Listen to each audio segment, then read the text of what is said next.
మాట్లాడుతుంటే సిగ్గు లేకుండా కూర్చున్నావేడా? లే పోదాం. పెద్ద పెద్ద పందులు వేస్తుంటే సరిపోతుంది. తల్లిదండ్రులను మోసం చేసేటంత జరిగింది. ఇంకా చూస్తామే. లే పైకి. పంతులు గారు మీరు వెళ్ళండి. అది కాదురా, ఇది ఇలాంటిదని తెలిస్తే చిన్నప్పుడు ఎండ్రిని ఏ వాటిల కింద నోట్లు వేసి చంపేసి ఉండేవాడినిరా. బ్రతక ఫలానా గవర్నర్ గారు అమ్మాయి ఎవరినో ప్రేమించి మోసం చేసి ప్రేమ వివాహం చేసుకుందంటే ప్రజలకు తెలిస్తే నేను బ్రతగల బ్రతకూడదనే కాటికి పోవాలా? నువ్వు చేసిన ఈ పనికి ఈ రోజు నుండి నా ఇంట్లో ఉండే అర్హత కోల్పోయావు. పో ఎక్కడి నుండి పో.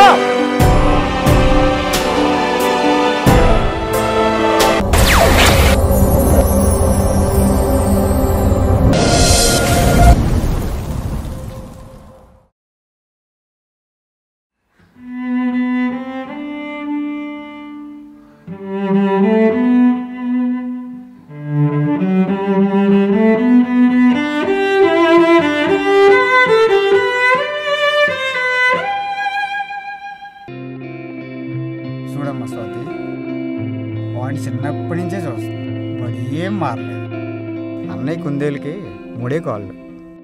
నూతిలో ఉన్నవాడి మీద రాళ్ళు వేయడం, సలహాలు చెప్పడం సులువే, కానీ లోపల ఉన్నవాడికి తెలుసు బయటపడాలంటే ఎంత కష్టమో.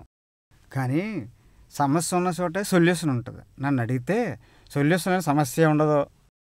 ఈ టైంలో నీకు సరైన సొల్యూషన్ రావాలంటే ముందు నువ్వు ప్రశాంతంగా ఆలోచించాలి. అప్పుడే కదా నువ్వు సరైన నిర్ణయం తీసుకోగలవు.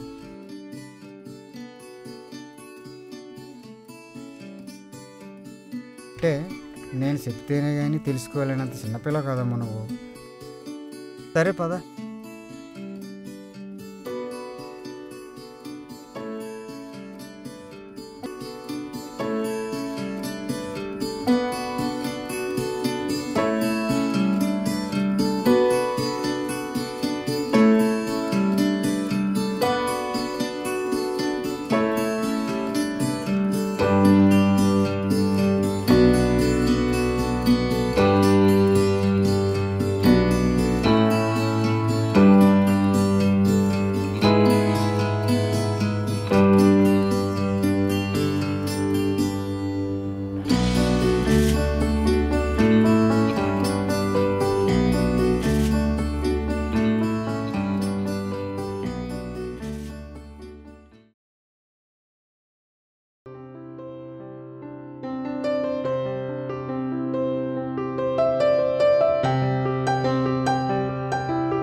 ఎందుకు వచ్చావు?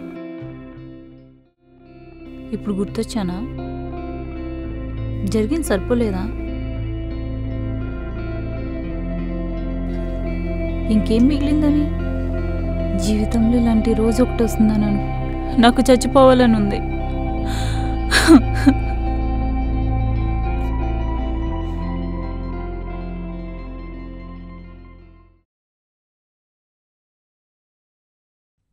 సారీ స్వాతి, నేను చెప్పేది ఒకసారి విను స్వాతి. ఏం చేయాలి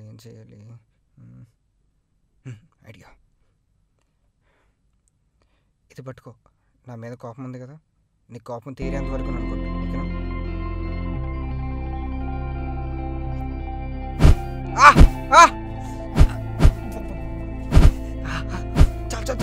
చాలు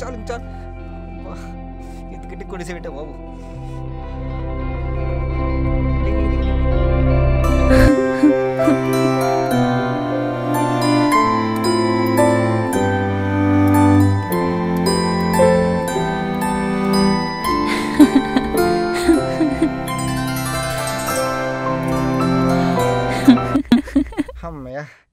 చేసావా?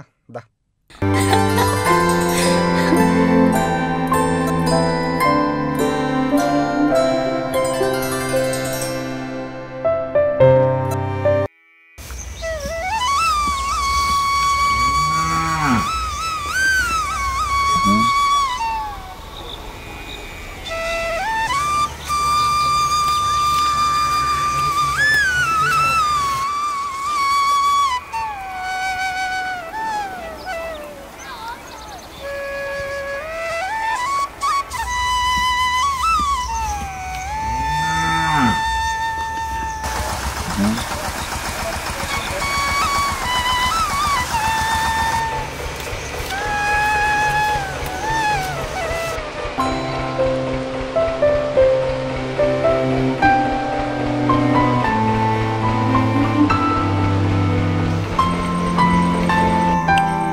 గవరాజు పొద్దున్నే పని మొదలెట్టేసేమిట్రా? కలుపు మొక్కలు పీకుతున్నాడు రా.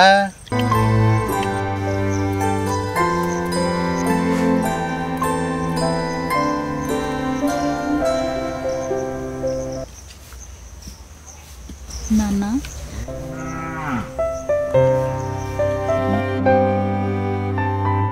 Hi uncle.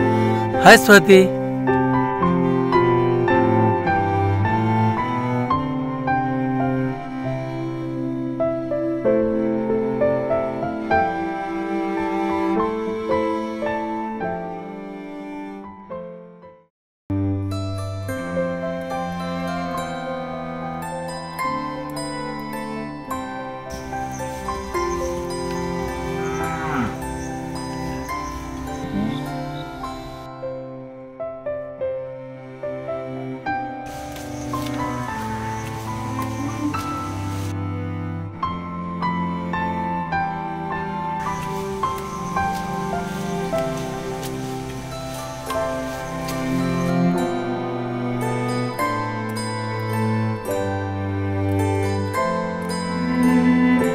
ఒరేయ్, ఎందుకురా అంత కోపం?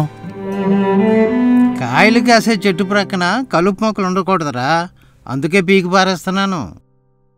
ఒరేయ్, దాని మీద కోపంతో కలుపు మొక్కలు మానేసి మంచి మొక్కలు పీకేస్తున్నావురా. ఇది మంచి మొక్క కాదురా, చీడ పట్టింది. ఇలాగే ఉంచితే కాయలు కాసే చెట్టుకు కూడా ఈ చీడ పాకుతుందిరా, అందుకే చీడను ప్రక్కన ఉండకూడదు, పీకి పారేస్తున్నాను. అంకుల్, చీడ పట్టిన మొక్కకి ఈ మందో మాకో వేసుకుని బ్రతికించుకోవాలి, కానీ ఇలా చంపుకోకూడదు. నిజమేనమ్మా, చిన్నదానివైనా పెళ్ళి చెప్పు. ఒరేయ్, దారిని పోయిన వాళ్ళతో సలహా చెప్పించుకునేటంత చవటనగానరా. నాకిష్టం లేని వాళ్ళు నా ఇంటిలోనే కాదు, నా తోటలో కూడా ఉండడానికి లేదు. అర్జెంట్కి వెళ్ళిపోమని చెప్పు.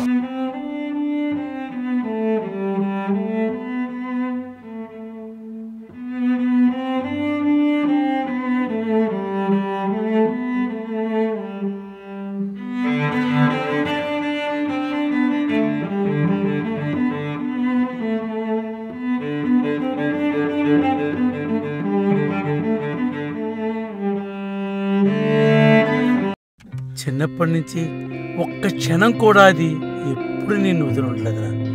రాత్రుల్లో ఒక్కరోజు కూడా నిద్రపోయి ఉండదురా. ఎందుకురా చిన్న మనసుని పెద్ద మాటలతో గాయపరుస్తావు?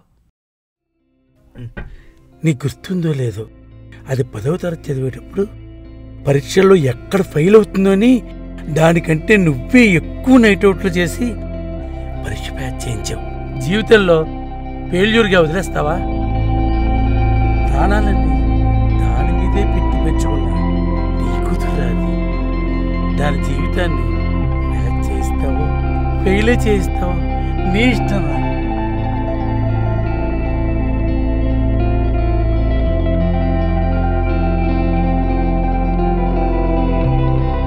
సాగరవికెళ్ళానే సంద రేయ్ వెళ్దామా? మనం అలా రాజోలు వెళ్ళి అంతర్వేది వెళ్ళాలరా. అలాగేరా. వచ్చేటప్పుడు పూతరేకులు తేవాలి. రేయ్ సాయంకాలానికి తెచ్చేస్తావా? ఏంటంటే బట్టలా? ఒరే ఒరే రే, తులసి కూడా తొక్కకూడదురా, తల్లితో సమానం. అయ్యి బాబోయ్, ఊరుకోండి మీరు అన్ని ఇలాగే చెప్తారు. గౌరవం నా ముందుంటది, సాంప్రదాయం నా తోడొత్తది. కట్టు బట్టు మీ కట్టుబడి అంటారు, కానీ మీ కూతురు కట్టడి చేయలేకపోరండి. రే ఎవరిని పట్టుకుని ఏం మాట్లాడుతున్నావు అర్థమవుతుందిరా? నా మీద కదా నీ ప్రతాపం చూపించడం. మీ చెల్లెలు వెనకాల తిరుగుతున్నారు కదా అనిల్ గాడు, ఆడి మీద చూపించు కదా గౌరవం మిగులుతుంది. రేయ్ సాయి, నా కొడక రేయ్ సాయి, సాయి, రేయ్ సాయి.